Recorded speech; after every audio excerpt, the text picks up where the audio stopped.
La vez anterior hablábamos un poco de cómo el modelo de desarrollo industrial, planteado sobre todo a partir de la década del 30 y fundamentalmente con la llegada del peronismo en el 40, había impactado sobre todo modificando el modelo de familia y profundizando el tipo de familia que conocemos como propio de la modernidad, es decir, la familia nuclear.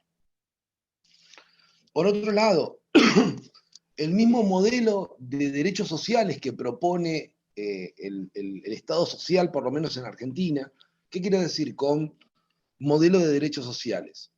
Es cierto que al Estado liberal, propio del siglo XIX o propio de inicio del siglo XX, le fue siguiendo, sobre todo a partir de la crisis del 30, lo que llamamos el estado de bienestar, o estado social, o una forma de estado que se caracterizó por reconocer un nuevo tipo de derechos. Esos derechos que nosotros llamamos derechos sociales. Y eran básicamente un tipo de derechos que buscaban compensar las desigualdades nacidas del propio sistema.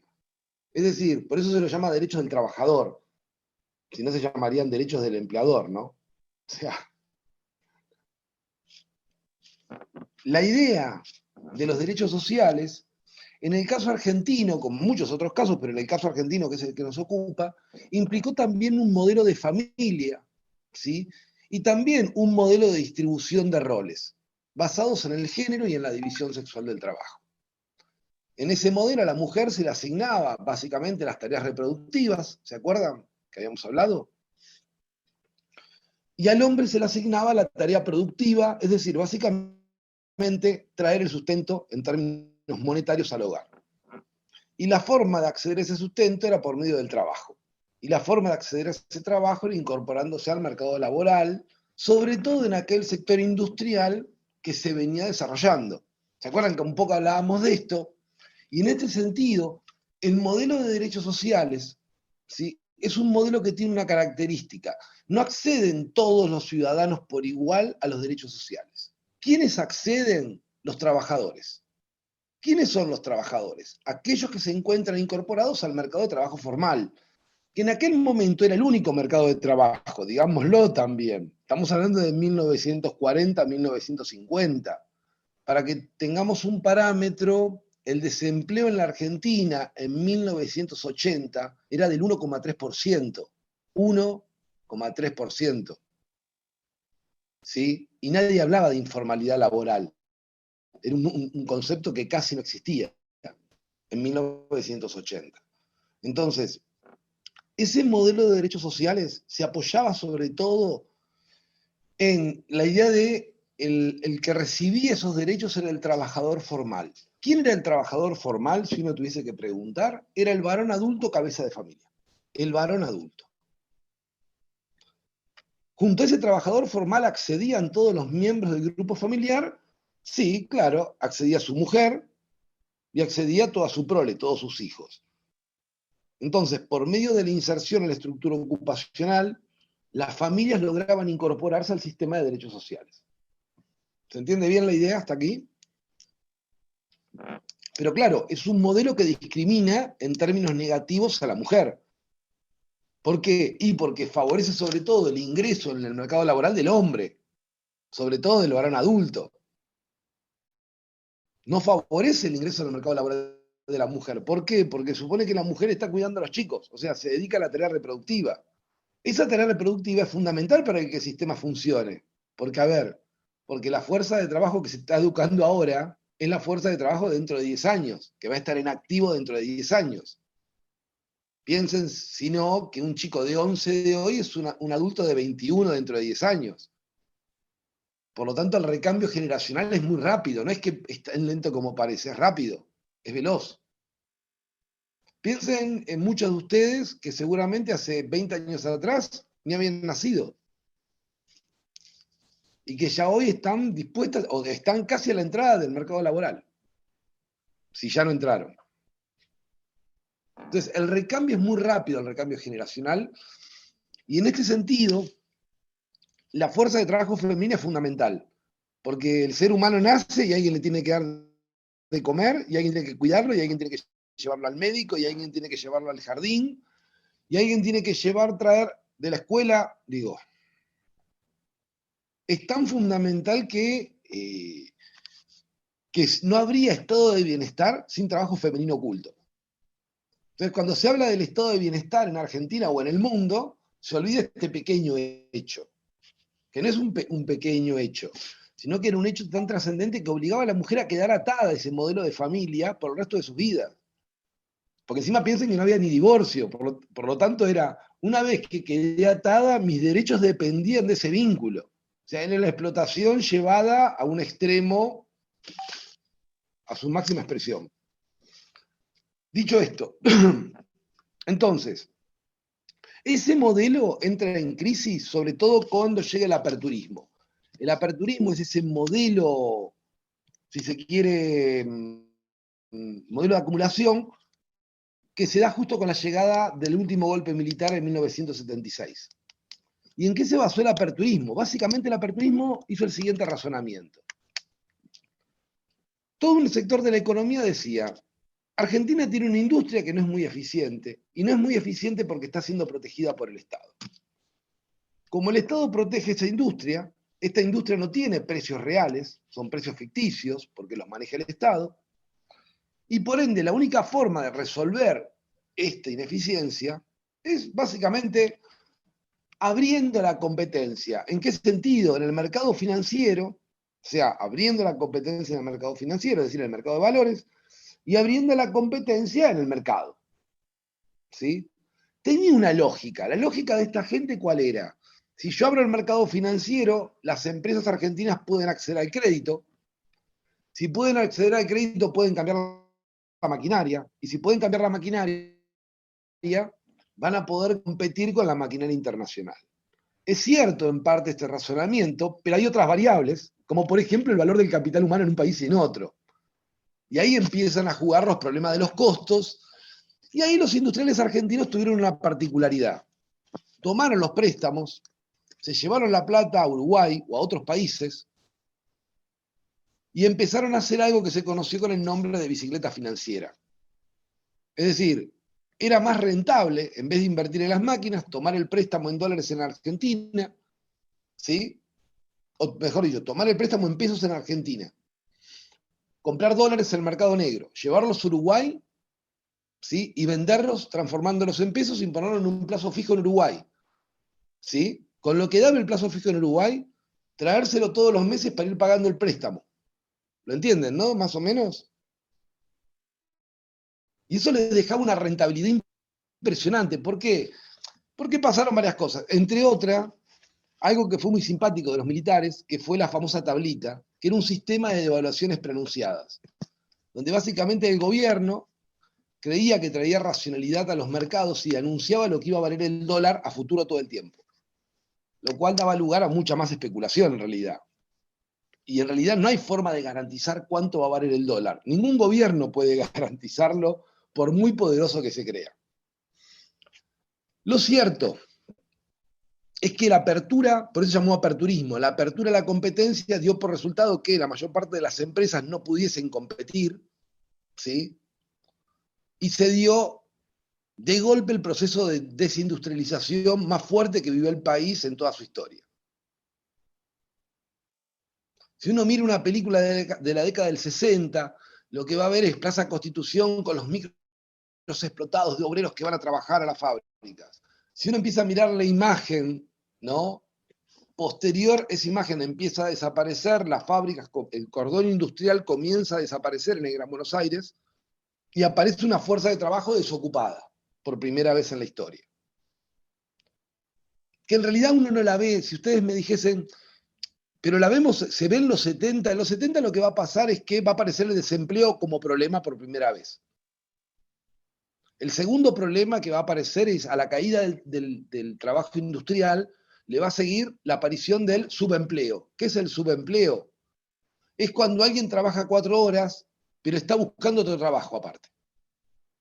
O cuando alguien trabaja 6 horas, pero está buscando otro trabajo. ¿Por qué? Porque no le alcanza. Entonces está subempleado. Está menos empleado de lo que quisiera estar. ¿Cómo se mide? Y se le pregunta a la gente, ¿tiene trabajo? Sí. ¿Buscó trabajo en la última semana? Sí, dice, listo, es subempleado. Apareció el subempleo como problema, apareció la ruptura de esa relación entre trabajo y derechos sociales por primera vez. Se empezó a romper esa relación que había entre trabajo y derechos sociales y se empezó a romper otro contrato, si se quiere, yo lo llamaría el contrato sexual de varias generaciones, que implicaba la mujer en la casa, el hombre en el trabajo. ¿Por qué? Porque por primera vez el trabajo no alcanza, el hombre queda subempleado o queda directamente desempleado y la mujer tiene que salir efectivamente, sobre todo en las clases medias, a trabajar. Y empieza a aparecer este fenómeno tan característico donde es que la mujer cuida a los chicos y también trabaja. Y en algunos casos incluso termina aportando más que el hombre al hogar, e incluso cuida a los chicos también, y sin embargo sigue entendiendo que en realidad ayuda al marido nada más. Aunque sea la que más aporte y aunque sea la que cuida a los chicos, ¿eh? Ella siente que lo de ella es una ayuda. Ese proceso comienza a profundizarse sobre todo en esta etapa. Aparece un fenómeno nuevo que es la jefatura compartida en un hogar. Un fenómeno que hoy nos parece mucho más normal. Pero piensen que en el modelo de trabajo industrial o en el modelo justicialista del siglo XX, la jefatura pertenecía a una sola persona, o sea, los derechos accedían por un solo miembro del hogar. La idea de una jefatura compartida no es una idea que se le haya ocurrido si se quiere, a ese modelo de bienestar. ¿Qué más decir? Aparece, aparte del subempleo, por primera vez, la informalidad, el empleo informal. Aparece el tipo que fue desempleado de la fábrica y con lo que le pagaron por el desempleo se compró unas ballenitas, salió a la calle y empezó a vender ballenitas. Voy a decirlo así. Empieza a aumentar el comercio callejero, algo que antes en la Argentina era desconocido casi. Si uno mira los 60, la década de los 60 o los 70, no había comercio callejero. Ahora de golpe aparece el vendedor de ballenitas que sube a los colectivos, es ese desempleado que de golpe ahora tiene que salir a ganarse la vida en el trabajo informal. ¿Hasta ahí va bien? Sin embargo, estamos hablando que se sale del golpe militar con un 1,2% de desempleo. Desempleo, no desocupación. No se medía la desocupación en aquel entonces todavía. Ustedes me dirán, ¿pero cómo? Y sí, de un país que estaba en 0,5 ir a un país de 1,2 es duplicar la tasa de desempleo, por lo tanto era un impacto muy grande para ese país. ¿Se entiende? Lo que se rompe con el aperturismo, obviamente, empieza a ser ese horizonte, si se quiere, el horizonte de la igualdad. Que no era un horizonte menor. O sea, porque digo, en última instancia, la promesa de todo sistema capitalista no es ni más ni menos que hagan algo, esfuércense, que les prometemos que van a poder ser iguales. Ahora, la aparición del desempleo, la aparición de una generación que trabajó 20 años en una fábrica y de golpe vio que cerraba, se presentaba quiebra y adiós. Y te saludaban porque ya estaba en quiebra. O sea, que no es que te quedabas con las manos vacías. Es también una generación que dio lugar a empezar a descreer de esa promesa. Y no es tan ilógico empezar a descreer. Si uno vio que su padre trabajó 20 años en la fábrica quebró y el padre quedó en la calle, no parece tan ilógico empezar a descreer de la promesa de que va a haber igualdad y que si uno trabaja y se esfuerza, las cosas van a salir bien. Porque estamos hablando de que no fue un desempleado, no. Una generación entera se vio afectada. Cuando el desempleo pasa de 0,6 a 1,2, estamos hablando que se duplicó. En términos concretos es el 50% de una generación dejó de creer. Si uno lo piensa, esto para que se entienda cuando uno dice, ay, el 6%, el 60% de los chicos son pobres en la Argentina. Estamos hablando de el 60% de hoy, estamos hablando de que son los adultos dentro de 15 años. O sea, y 15 años pasan a una velocidad que ya verán. O sea, es nada 15 años en la historia de un país. Entonces, percibir realmente el impacto de eso es cada vez más fácil. Podemos sacar las cuentas de lo que va a pasar. Va a ser un desastre, literalmente. Dicho esto, el aperturismo lo que va a proponer, básicamente entonces, va a implicar el crecimiento del desempleo, del subempleo y sobre todo del empleo informal. Bajo esta forma que decíamos, ¿no? El comercio callejero o los contratos informales. O sea, alguien que, por ejemplo, tiene recursos, agarra, se compra un montón de frazadas y se las da a vender a un montón de personas. Y esas personas venden a comisión para uno. Y esas personas venden en la calle las frazadas, ¿se entiende, no? Dicho esto, un poco esto es lo que va a emerger como característica en términos generales de país. ¿Cuánto me queda, Tami? ¿O voy bien? Vas bien. Bien. Preguntaban en el chat qué tan fiables son esas estadísticas de desempleo. No, para mí son fiables porque la Argentina que estamos hablando es la Argentina de 1980. O sea, es una Argentina que tiene 26 millones de argentinos en ese momento. Es una Argentina que tiene todavía un empleo industrial que es mayoritario. Digo, por más que el aperturismo tenga ese impacto, la Argentina industrial sigue existiendo en 1980. Digamos que destruyen un tercio de la industria, que es muchísimo, es muchísimo. Pero Argentina seguía fabricando trenes, para que se den una noción de que, cómo es 1980. 1980 seguimos todavía.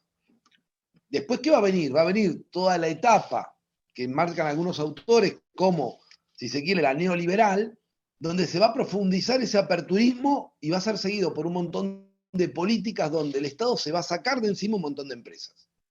Y donde, pero esto va a ser posterior, a partir de los 90. Y en los 90 sí lo que vamos a observar es que el desempleo explota, pero explota en una dimensión que no se parece a lo que había pasado en los 70. O sea, explota a cifras y a volúmenes inimaginables. ¿Por qué? Porque es cierto que la mayor parte del desarrollo industrial, ¿sí?, estaba a cargo del Estado en la Argentina. ¿Sí? Y lo cierto, por compañías muy grandes, como podía ser YPF, o como podían ser yacimientos carboníferos fiscales, o como podían ser las empresas de servicios, obras sanitarias y demás. Entonces, cuando todo eso empieza a privatizarse, piensen en los astilleros. El país, el Estado era dueño de astilleros. Cuando todo eso se privatiza, un montón de, aparece lo que se llama la racionalización del sector público, ¿sí? Y obviamente explota el desempleo, pero explota, sí explota, y junto con el desempleo aparece una nueva forma de protesta que es el piquete. Que no es casual que el piquete aparezca a inicio de los 90, en 1993, sobre todo donde, y en la zona de petróleo, donde estaban donde había mucha experiencia de organización, que es en el sur. ¿Sí? Y a partir de ahí el piquete como metodología se va expandiendo y en realidad va apareciendo ese movimiento primero de desocupados, en los 90, que expresa esa Argentina que va desapareciendo, y el segundo fenómeno que va a aparecer es, obviamente, el proceso de feminización de la pobreza que hablaremos en otra ocasión. Ahora lo nombramos nada más como quien nombra una palabra, ¿sí? Y nada más que eso. Hasta acá se entiende cómo va habiendo relaciones entre modelos económicos y transformaciones de la familia. O sea, cada modelo económico o cada modelo de acumulación implicó una alianza de clases diferente. Cada alianza de clases implicó un proyecto de país diferente. ¿Sí? Si uno tuviese que decir el aperturismo, ¿quiénes aliaron el aperturismo? Y claramente hay sectores del capital financiero internacional vinculados a ese modelo, ¿sí?, que son los que promueven la apertura financiera y los que promueven la tablita y todos esos juegos de especulaciones. No es casual que la deuda pública se dispara. ¿Se dispara cómo? Se dispara. Cuando digo dispara, crece el 1300%. O sea, números que no tienen sentido, se dispara. Casualmente porque en la alianza llega el capital financiero. ¿Sectores agroexportadores? Claro que sí. Claro que hay sectores agroexportadores muy vinculados sobre todo a ese gobierno militar. Y a la sociedad rural, y a los valores del trigo y de los cereales, y no de la soja, porque no había soja todavía en ese momento, de Cadel. Sí, en los 90 lo que va a pasar, si ustedes quieren, es que los sectores agroexportadores van a cambiar. Primero porque la liberalización va a hacer que el grano quede liberado. Ya el Estado no compra el grano, no participa de la venta de grano. ¿sí?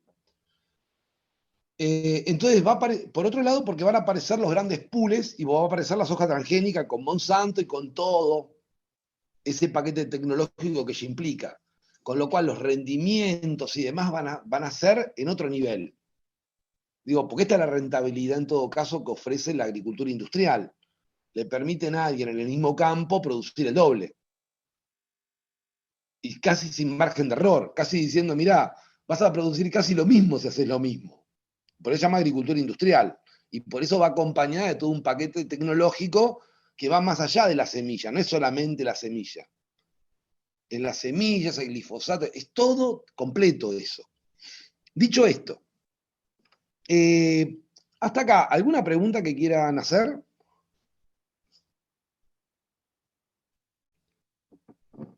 Voy a hacer un comentario respecto a las estadísticas. Las estadísticas, a ver, ¿qué tan fiable es una estadística? La estadística no es nada más que una disciplina según la cual, si en mi casa hay 10 pollos, ¿sí?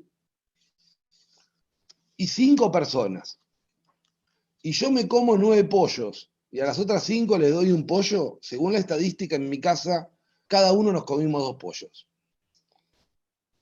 La estadística puede servir como referencia, pero no es la realidad. Es la realidad estadística en todo caso. Pero la realidad estadística no es la realidad tal como la concebimos nosotros.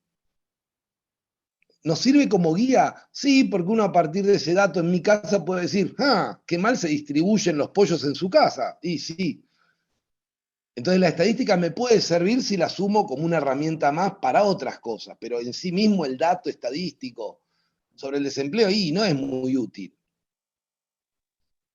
Es lo mismo que la desocupación. Hablar de la desocupación depende según qué, porque se entiende que por desocupado, el problema es que entendemos por desocupado. En una estadística por desocupado se entiende alguien que en los últimos 15 días no recibió ningún tipo de ingreso a cambio de vender su fuerza de trabajo. Técnicamente, si yo corté un jardín y me dieron 150 pesos hace 48 horas, yo para la estadística no soy desocupado. Se entiende el problema estadístico, por eso digo, ¿son fiables las estadísticas? Y dependen las definiciones que se han dado en ese momento. En ese momento yo creo que eran mucho más fiables. Hoy sí hay una cuestión, si se quiere, mucho más, se hace mucho más política hoy con la estadística. Hoy las estadísticas tienen una dimensión política que por ahí en los 70 no tenían, o por ello era muy chico, la verdad que nadie lo estudió. Pero hoy sí, cuando sacan los números de pobreza, porque también los números de pobreza impactan demasiado. Porque una cosa es decir, a ver si se entiende, yo hace un tiempo decía, bueno, América Latina va a ir hacia una sociedad de 2/3, ¿no?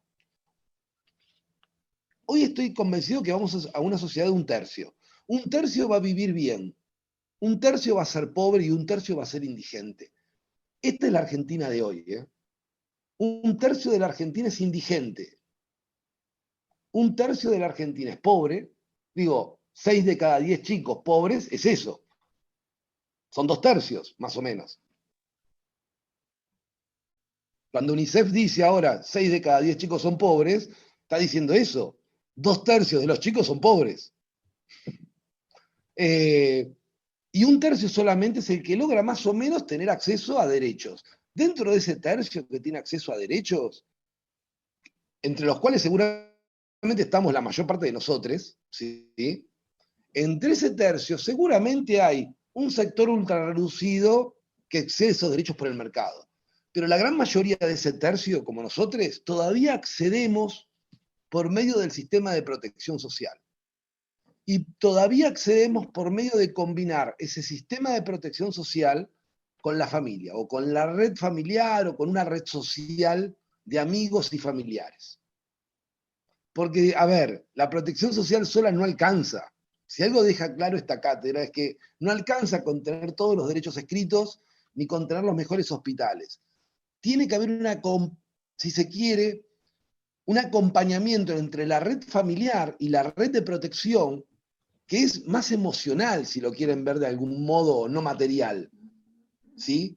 Y este sistema de servicios y de protección social que lo puede brindar el Estado o lo puede brindar la comunidad. En este punto no me importa quién lo brinda. Si el Estado, el mercado o quién lo brinda. ¿Se entiende, no? Acá el problema real es, a ver, nadie va volando al médico. Si no hay una red familiar que contenga, que acompañe y que acompañe el tránsito, incluso el adulto más responsable no puede. Porque hay momentos que no se puede. E insisto, y mucha de nuestra vida me parece que se puede, podemos, porque sabemos que contamos con esa contención emocional. Que no te la puede dar el mercado, que no te la puede dar el Estado, y que sí te la puede dar esa red familiar, o red de amigos, o llamémosla esa red de relaciones sociales. Y acá yo creo que está la mayor diferencia por ahí en los casos de familias en situación de indigencia y las familias en situación de pobreza. En la situación de indigencia yo creo que ya esa red no existe. Ya no hay ni una red familiar, ni una red comunitaria, no hay tejido social. Es como, bueno, no hay nada más abajo, caíste ahí, tac.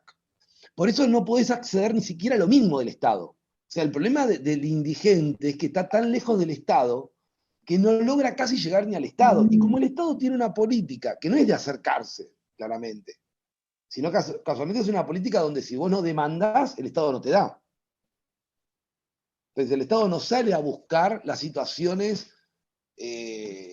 puntuales. No, el Estado espera que alguien vaya al centro de salud, alguien vaya al tribunal de familia, alguien vaya a donde tenga que ir. Si no, el Estado confía en que la familia, y esta es la política estatal, si se quiere, es la familia tiene que resolverlo todo. O sea, la combinación entre familia y mercado debería alcanzar para resolver todos los problemas. ¿Y cuándo intervendría el Estado? Ahora voy a responder a lo que dice Eliana. ¿Cuándo interviene el Estado? Cuando la familia no puede resolverlo. ¿Y cuándo no puede resolverlo? Cuando explota una familia. Básicamente, ¿cuándo empiezan a explotar las familias? Cuando el mercado deja de ser el motor de la actividad. Obviamente que las tensiones empiezan a acumularse en la familia, porque ya el hombre no puede cumplir la función de proveedor, y automáticamente tampoco la mujer puede, a ver, ¿por qué no puede cumplir la mujer tampoco su función de tarea reproductiva? Porque si el hombre no aporta para comprar el churrasco, la mujer no puede cocinar el churrasco, ni puede ir a comprar el churrasco. Por lo tanto, la tensión de todo ese sistema explota en la familia, no tiene mucho más lugares a donde ir. ¿Sí? El obrero ya no tiene la fábrica como antes. No, lo echaron ahora. Ahora pasa las 24 horas adentro de su casa, viendo cómo hace para arreglar algo, a ver de qué sobrevive. La mujer empieza a vender un poco de Avon, para poner un poco más gráfico, o algo de Tupper en esa época, o algún producto que le permitía arrancar y combinar, llevar a los chicos a la escuela, vender esto, hacer algunas empanadas, comienza también esta búsqueda, bueno, algunas empanadas y las vendo, y que entre los dos... pero lo cierto es que esto pone en tensión a la familia, porque la mujer queda obligada a salir del ámbito doméstico propiamente. Y una vez que sale empieza a conocer el mundo, lo cual es bastante lógico, y una vez que conoce el mundo se da cuenta que es más entretenido el mundo que estar en la casa. Y esto vuelve a poner en tensión los roles tradicionales, porque hay algo que por ahí no lo dijimos todavía, y con esto cerraría los 20 minutos, ¿sí? Que tiene que ver que cuando uno habla del patriarcado, el patriarcado también pone en tensión a la masculinidad. O sea, es cierto que ejerce opresión sobre la mujer, esto no lo estamos, cae de maduro, es como ¿qué estamos diciendo? Pero también es cierto que pone en tensión la masculinidad, ¿sí? Dicho esto, porque no es el tema de hoy, hasta acá se entiende un poco lo que va pasando a partir de que los modelos económicos van cambiando y cómo impactan en la familia. Y cómo, sobre todo a partir del aperturismo, lo que vemos es que esa familia tradicional, nuclear, empieza a ser un cúmulo de tensiones. Las respuestas, me pregunta una compañera, decía, mencionaste que la mujer de clase media, sobre todo, es la que comienza a salir a trabajar el aperturismo. Sí, ¿por qué? Porque la mujer que era trabajadora, en muchos casos ya laburaba desde antes. El aperturismo, a ver, que la mujer estaba en el mercado laboral, se la afirmo desde ahora, la mujer obrera, la trabajadora, Toda la industria textil se nutrió de mujeres obreras, desde inicio de siglo, no estoy discutiendo eso. Pero sí discuto que en el imaginario social, en el imaginario, existe una idea del obrero industrial. No sé, el obrero de SMAT, el obrero de la General Motors, o sea, el obrero de las películas, por decirlo así.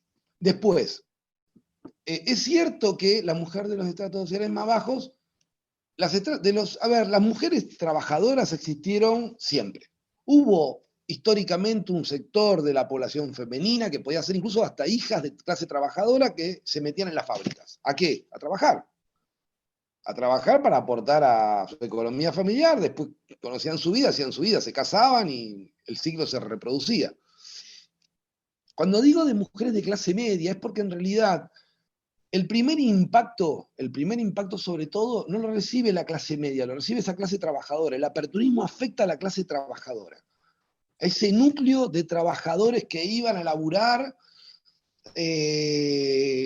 agarrados de los colectivos, que uno ve en las imágenes de Gran Buenos Aires, agarrados de los colectivos, de ese núcleo duro de trabajadores que cuando uno piensa en Mar del Plata, donde hoy es que Carrefour, era una fábrica eso. O sea, era una fábrica gigantesca, donde se nucleaban cientos y miles de trabajadores todos los días.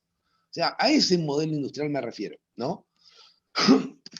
Con la crisis de ese modelo industrial entra en crisis todo el modelo familiar asociado a ese modelo y todas las relaciones familiares tal como las venimos incluso entendiendo hasta hoy.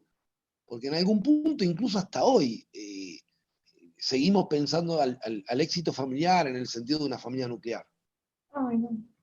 Casi como una aspiración, ¿no? Todavía. Entonces, la mujer de estratos más bajos, en muchos casos hay un sector que yo creo que ya para los 70 y 80 son madres solteras que trabajan. Son madres que crían a sus hijos, que están laburando, que si tuvieron suerte, porque también hay, por ahí entraron de maestras o consiguieron algún tipo de trabajo de ese tipo vinculado al Estado. Piensen que en los 80 todavía se pagaba bastante bien el magisterio, todavía se pagaba bien. ¿Sí? Piensen que ser clase obrera en los 70, 80 era garantizar que los hijos puedan terminar la escuela secundaria y más o menos conseguirse un trabajo para toda la vida. Eso era ser clase media. Ser clase media es también ser clase trabajadora. La clase media en la Argentina no era una clase media al estilo europeo o al estilo norteamericano, ¿no? Que tenía... No, la clase media en Argentina tiene un componente de clase trabajadora, que puede ser profesional o semiprofesional, y un componente de clase de empleados, de comerciantes, de clase trabajadora que tiene su propia empresa o su pyme o su pequeño negocio y se levanta toda la mañana, lo abre y por ahí tiene 3 o 4 empleados, 10 empleados. Pero es eso. Después uno tendrá sectores más altos, pero la clase media es eso, no es mucho más. Eso es el 90% de la población argentina, quiero decirles. Cuando uno mira, bueno, ¿qué porcentaje? Y ese es el 90%. El otro 10%, y sí, serán de los que se van obviamente, a Punta del Este y hacen... Pero no es el tipo de familia que nos preocupe, ¿o sí? En realidad, cuando hablábamos de mujeres de clase media, hablamos de eso. El estado de bienestar ha generado... Valentina comenta, lo textil y el pescado subocupó a las mujeres. Exactamente, dije Mariana. Y Valentina comenta, el estado de bienestar ha generado que las estructuras familiares se modificaran como consecuencia de factores tales como el envejecimiento poblacional, la pobreza y incorporación de mujeres al trabajo remunerado y las nuevas pautas familiares y composición del hogar. Yo no sé si eso lo generó el estado de bienestar. O sea, hay un conjunto de procesos, que los vamos a ver después, que yo llamaría macrosociales. O sea, las sociedades, no se trata de la elección individual, de lo que quiera hacer cada uno. Incluso lo que quiera hacer cada uno, cuando uno lo analiza en términos sociales, da un resultado inesperado. Aunque individualmente parezca muy racional lo que uno hace, a veces en términos sociales no es tan racional o no es tan fácil de entender. Dicho esto, es normal que las sociedades pasen por procesos, ¿no?, que se llaman de transición demográfica, donde en una primera etapa es un crecimiento, una tasa de natalidad muy baja, ¿sí? Y ese proceso va avanzando a sociedades como las nuestras, como la Argentina, que tienen en realidad un envejecimiento poblacional. Voy a decirlo así. Eso es un proceso macro social. ¿Qué significa macro social? Es parte de las estructuras sociales de todas las sociedades. Me voy a España y ¿qué encuentro? Pueblos donde la población, la edad promedio de la población son de 60 años. Eso es lo que está pasando en la Argentina hoy. Vamos a hacer así de simple. Ustedes me dirán, pero paren, yo conozco que en el barrio hay pareja de 16 años. Sí, pero no es la mayoría. En los barrios serán muchos, pero los barrios no son la mayoría de la población argentina. Recuerden que somos casi 50 millones de habitantes y en lo que llamamos barrios populares solamente habitan unos 11 millones. Es un montón, ya lo sé. No estamos diciendo si es mucho o poco, es un montón, pero no es la mayoría. Y si piensan que después el 10% son esos millonarios o un sector, en realidad los millonarios son menos todavía, están ahí en el 0,5. Pero si pensamos que en términos de clases altas, que se pueden ir de viaje a Europa y todo lo demás, está el otro 10, chiques, el 60% de la gente estamos acá, Nosotros somos la gran mayoría. Probablemente muchas de ustedes que se levantan a la mañana, van a trabajar un negocio en negro, vuelven corriendo, comen algo, tratan de agarrar esto en vivo, por ahí tienen un laburo en un delivery o por ahí tienen un laburo, no sé, en una peluquería más tarde. Digo, esta es la gente más simple. No hay mucho más secreto, pues si no pareciera ser que la Argentina es otra cosa. No, es esto. Por eso digo, el estado de bienestar no sé si generó. El estado de bienestar fue parte de un modelo que tenía lógica en esa Argentina. A ver, ese modelo de bienestar tenía lógica. Hoy en día ese modelo de bienestar lo cuestionaríamos, ¿por qué? Y por ser sexista, por reducir a la mujer básicamente a ser una ama de casa, nos cansaríamos, porque priva de derechos a las mujeres. Entonces, a ver, por eso digo, yo no sé, casi les diría lo siguiente, nada más para cerrar estos 20 minutos, es, uno tiende a pensar, ¿sí?, en la idea de estructuras, y creo que es un vicio que heredamos del siglo XX. Yo no sé si hoy existen estructuras en el sentido tradicional. Es más, yo creo que hoy cuando Bauman habla de la modernidad líquida, o alguno de esos textos que supongo que habrán escuchado en el camino hasta tercer año, ¿sí?, vieron que se habla de esta cuestión de la modernidad líquida es, piensen que antes una identidad era tan simple como esto. Yo terminaba la secundaria y podía elegir si estudiaba o me iba a trabajar a la fábrica. Es más, podía terminar la primaria y entrar a la fábrica a trabajar. Y sabía que entrar a la fábrica era iniciar un camino que a los 40 años iba a significar jubilarme y terminar mi vida con nietos o con... Era un camino muy previsible, era un camino donde mi identidad era muy fácil de armar y de construir. Ahora, en el mundo actual, yo no sé cómo imaginan la identidad, ni yo puedo construir mi propia identidad en el mundo de hoy. Si ustedes me dicen, el rol de docente tradicional, me parece que es un absurdo hoy. Si yo pretendo ser como era hace 2 años atrás, creo que estoy errando en el clavo. Pero no tengo una identidad muy clara. Es más, creo que hay un juego de identidades diferente hoy. No me pregunten qué características tiene, porque quizás la característica que tiene es que es un juego. O sea, que no hay un punto donde yo pueda parar y decir, ah, esta es la identidad.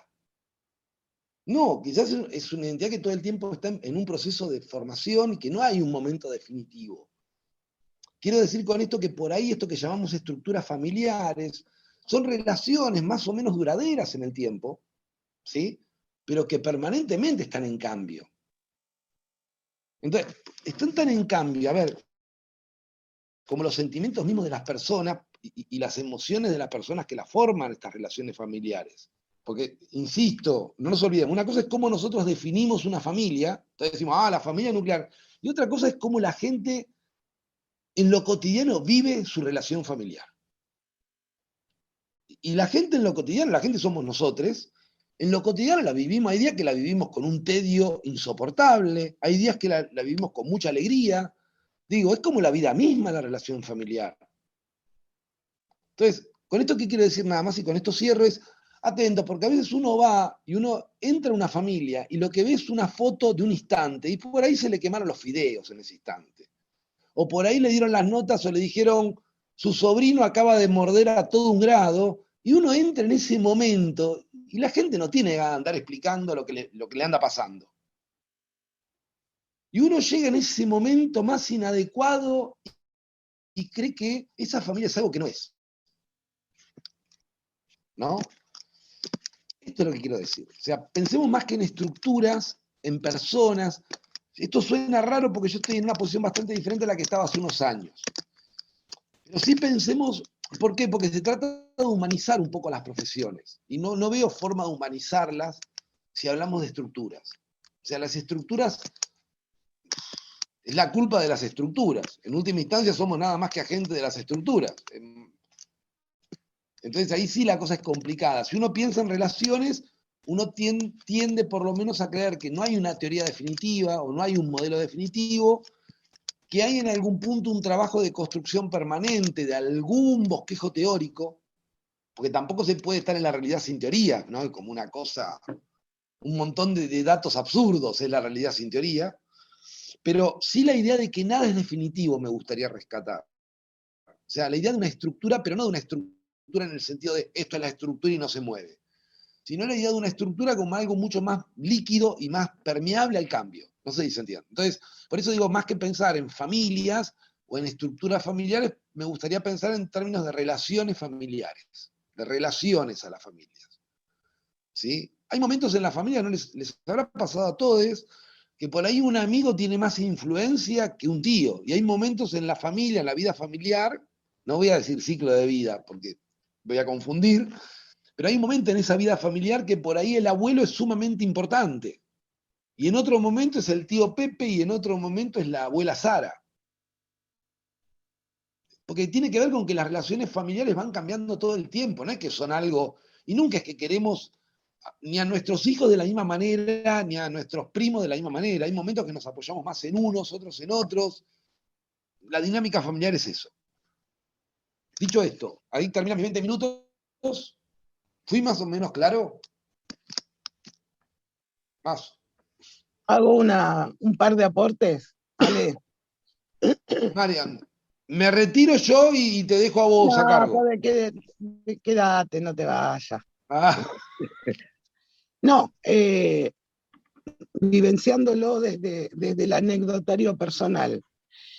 En el 89 todavía estaba en la Facu y unidad de práctica no pudo salir a los barrios porque nos enfrentábamos a la emergencia de una nueva situación, que hoy cuando hablaste de los movimientos sociales, en el 93, el primer movimiento social al que nos enfrentamos fueron las ollas populares.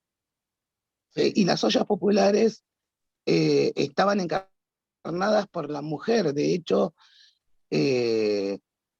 fue un espacio de poder de la mujer en ese momento de mayor vulnerabilidad.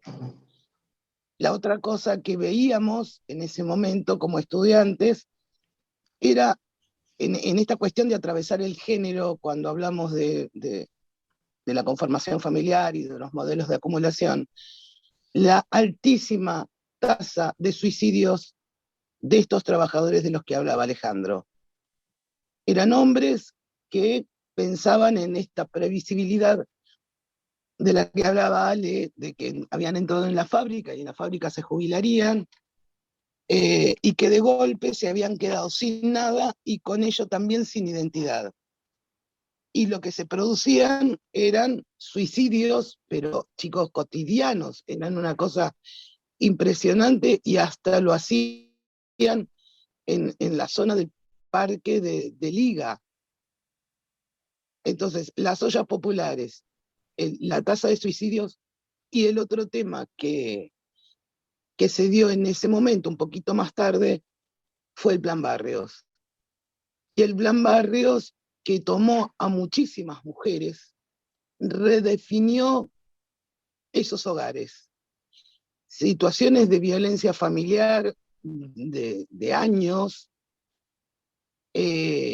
se hicieron visibles por primera vez en esas cuadrillas del Plan Barrios, de esas cuadrillas de mujeres que arreglaban una calle, que arreglaban una vereda, que estaban con un coordinador, o sea, estos planes sociales, digamos que el Plan Barrio fue la mamá de estos planes sociales, y todavía el Estado podía controlar, acompañar y hacer lo que deberían hacer, el seguimiento de estas situaciones.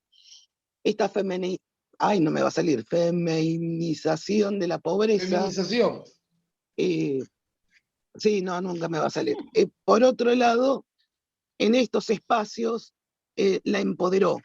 Se generaron núcleos de mujeres, algunos en los comedores barriales y otros en el Plan Barrios, donde la mujer pasó a tomar noción del poder que tenía. Todo esto estamos hablando fines del 80, principio de los 90, previo al estallido de los movimientos sociales, que, bueno, pude verlos cómo nacieron en el propio barrio en donde estaba. Pero el rol de la mujer fue modificándose, o dejo de fumar o no, o dejo de hablar. Fue modificándose de una forma impresionante delante de nuestros ojos, que veníamos con toda una estructura, esto que decía Ale, las estructuras familiares, y cuando llegábamos al barrio, lo que encontrábamos eran estos. Habían rajado al marido, se habían juntado dos mujeres a vivir con sus pibes, se hicieron visibles las situaciones de violencia. Todo eso fue producto de la caída después de los 80 y la destrucción que trajo, y todavía todo esto fue previo al neoliberalismo del que vas a hablar, imagino, en la próxima. Sí, sí, yo con respecto al neoliberalismo, ay, perdón, me atraganté. Esto de tomar mate, no es bueno. Si no voy a hablar de neoliberalismo hoy, porque si hablamos hoy, nos pasamos de los 20 minutos.